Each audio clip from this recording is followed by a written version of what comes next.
Bonjour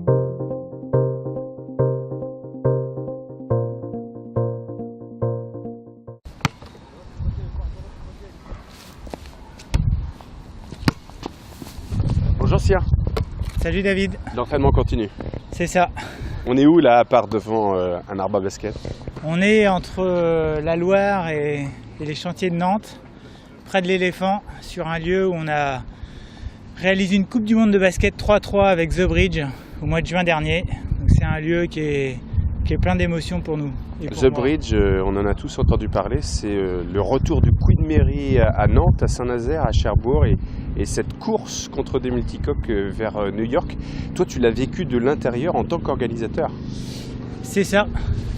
Alors le Queen Mary, il n'est pas venu jusqu'à Nantes quand même, il passait pas sous le pont de Saint-Nazaire. Les multicoques étaient là par contre. Et j'ai eu la chance de passer une bonne année de ma vie sur ce gros projet-là.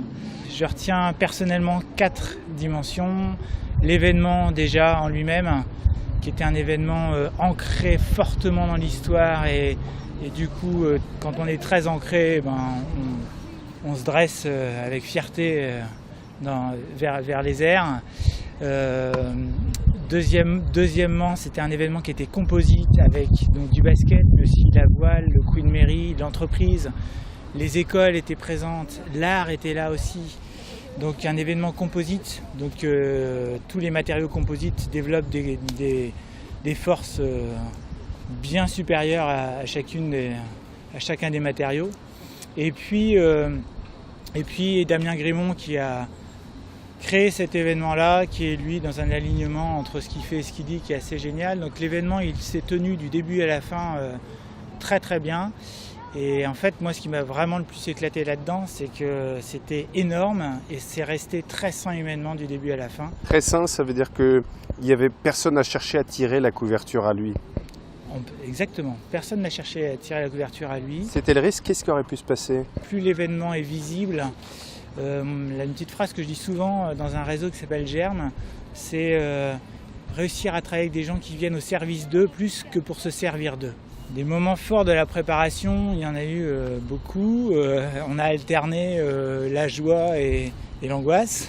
On n'a pas bu beaucoup de coups, parce qu'en général, quand on avait une bonne nouvelle, dans la foulée, on en avait une mauvaise et on n'avait pas le temps de boire un coup pour profiter. Exemple, tout est en place pour que le Queen Mary rentre dans la forme Joubert à Saint-Nazaire. On a validé avec les pilotes, etc. Et puis, la dernière nouvelle arrive, le Queen Mary ne passe pas dans la forme Joubert. En largeur, ça passe, 3 mètres de chaque côté. Mais en profondeur, c'est juste. C'est comme si vous faites rentrer une voiture de 7,50 m dans un garage avec 12 cm et demi de chaque côté. Et du vent latéral. Les moments de joie, ils sont vraiment à bord. Ils sont vraiment à bord parce que toute la phase de préparation, ça a été quand même dense et sportif. À bord, ça a été sportif aussi, danse aussi, mais il y avait une émotion qui était présente, qui était assez extraordinaire. Plusieurs émotions. L'émotion à Saint-Nazaire qui était dense, qui était forte. Tu as vécu un vrai moment de réconciliation entre les Nazériens et le Queen Mary 2. Ouais, exactement. Et je l'ai vécu, je l'ai ressenti à 2 moments clés. Un premier moment où on est rentré dans la forme Joubert, où on a lancé avec quelques amis animateurs Germe un clapping à bord qui a été énormément partagé sur les réseaux sociaux. Et sur la berge avec nous. C'était un premier moment de réconciliation entre la population de Saint-Nazaire et le bateau qui arrivait. Et puis à la fin de la soirée, à la fin du feu d'artifice, avec le Queen Mary qui a actionné sa corne de brume 3 fois. Et c'était aussi une réconciliation sonore cette fois-là entre la ville et le bateau. C'était beau. On ne va pas filmer les frissons, mais ils sont là. Avec le recul, avec quelques mois de recul, qu'est-ce que tu retiens de cette aventure? Avec le recul, ce que je retiens moi, avec mon angle Coviae, accompagner les entreprises pour que les choses bougent à l'intérieur et que ça serve à quelque chose, qu'est-ce qu'on fait de ça? C'est là une phrase que je dis souvent. Ce que je retiens, c'est tout ce qui a déjà bougé chez les dirigeants qui étaient présents, chez les personnes qui ont vécu le séminaire à bord. On était dans une 3D émotionnelle, l'histoire, le sport et l'art. Et émotion, mouvement, moteur, motivation, tout ça c'est la même racine.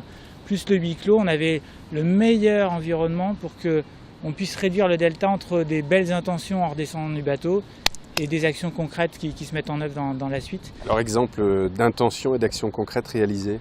Alors je vais prendre deux actions. Une première action, Leroy Merlin, les directeurs de magasins du Grand Ouest montent à bord avec un consultant, ils ont préparé avant. Le groupe a sorti sa stratégie 2025 le 12 mars dernier. Ils se répartissent les ateliers, les thématiques, etc. Le vendredi, ils ne font pas la synthèse avec tout le monde, ils la font entre eux parce qu'ils doivent produire pour le comité de direction qui a lieu quelques semaines plus tard. Ils présentent tout le matériau qu'ils ont rapporté du bateau, ils partagent avec les autres directeurs du Grand Ouest, ils mettent en place leur plan d'action en cohérence avec la stratégie du groupe et nourris par tout ce qui s'est passé à bord. Ça c'est la classe, moi je trouve, parce que c'est clair, c'est net, c'est précis et c'est visible. Et ça marche bien. Et puis après ça, je rencontre une dirigeante je lui dis c'est comment la vie après The Bridge et elle me dit ma vie a changé. Et elle m'explique tout ce qu'elle a déjà changé en tant que personne et en tant que dirigeante. Et je le consolide avec sa N-2 que je connais très bien et qui m'a dit la même chose, donc c'est top. Est-ce qu'il pourrait y avoir un The Bridge 2 ? Alors il y aura une suite de The Bridge. The Bridge était unique, on va pas refêter tous les ans 100 ans du débarquement américain. Par contre le concept événementiel, le process, on peut le remettre en place. L'idée c'est pas de faire quelque chose en plus, c'est d'être un accélérateur, un fédérateur de tout ce qui permet d'évoluer vers le monde de demain. Donc il y aura une suite, on a rencontré le Club des 100 il y a une dizaine de jours pour leur parler de cette suite possible. Il y a déjà 1 ou 2 articles qui ont été écrits sur le sujet. Et l'idée c'est qu'on présente cette suite de manière un peu plus structurée au Salon Nautique au mois de décembre. Merci Cyr, tu peux reprendre l'entraînement du coup ? J'ai donné le ballon, donc je vais éviter de le reprendre.